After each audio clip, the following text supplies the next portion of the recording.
Hey, Bud Royce here from BRL Guitarworks up here in the Great White North in Toronto, Canada. Got another guitar in. Figured I might as well show this one off while I still can. What you're actually seeing right now is an orange. It's my lunch. Actually, no, it's not. But what it actually is a 2009 Caparison Apple Horn Orange. Very last of its kind. It's now discontinued because next year in 2010 they basically replaced this model with an Apple Horn Yellow. This literally was the last one to roll out of the factory. Last one made, specially ordered and specially made for me, just because I requested for it, and they had to put one in production for me. It's nice being able to pull those kind of strings. But yeah, basically it's a very much like a standard Horus, except a couple other different features on there. The first and foremost, it's orange. The finish on this is actually very similar to a Pro finish, but not quite like a Pro finish. It doesn't have that kind of roughness the Pro finish does. It definitely does have that similarity though, but doesn't get as dirty. It is glossier than your standard Pro finish.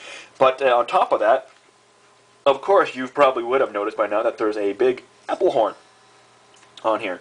And don't know if any of you have seen an apple horn before, but I'm pretty sure some of you have probably drooled over it on the websites. But basically what this apple horn is, it's actually an apple horn that's actually embossed into the wood itself, actually.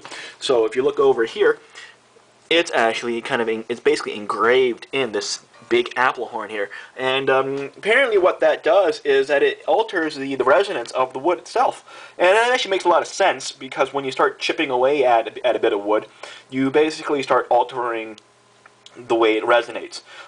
You could basically take like a big piece of wood and start chipping away at it, and as you're chipping away, you can keep hammering on it to see what kind of note it's producing. And you'll notice that the more you chip away at it, the more the notes start to differ.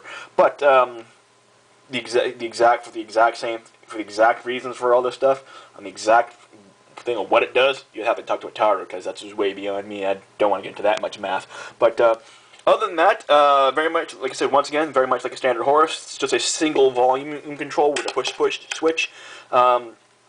SH27 in the neck, and on the bridge position, I believe it is just a standard PHR. They had a model last year which was the charcoal one, and that actually had a PHIA, which was basically the same thing, but wound a little bit underwound a little bit, so it was a bit brighter. This one here is your standard PHR.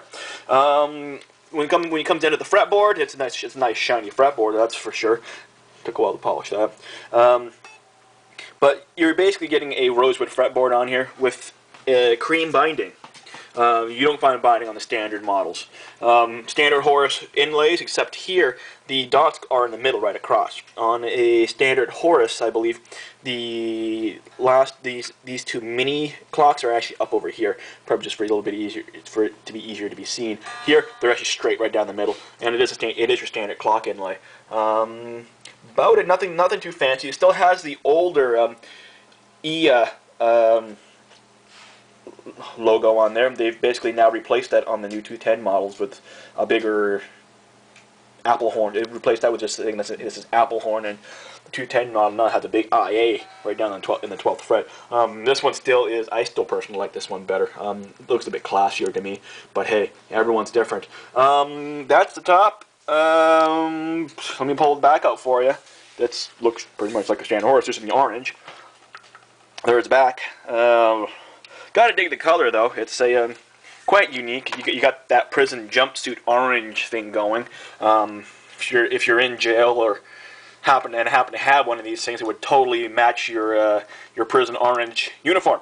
But if not, well, you can probably buy one from the gag shop and just play that out as your new band thing. You know, get the whole band out in prison gear. Yeah, that would work. I'm pretty sure someone's done that before. Wait, I think Slipknot did. Oh well. They didn't do it in orange. Oh well. But yeah, this is. I figured I'd give you guys a chance to see it while it was still available, because you don't see these all too often, and I really don't think they'll ever reissue these. Only because I don't know, they like to change things up. Anyways, yeah, nothing. I can't really say much more. If you guys, if anyone has any questions about these, about this guitar or any other comparisons, feel free to shoot me an email at info@BRL Guitarworks, or just drop me a message over at caparisonforum.com. I'm there pretty much all the time. I run the place, so yeah, I gotta make sure the place is good. But yeah, until next time, bye bye.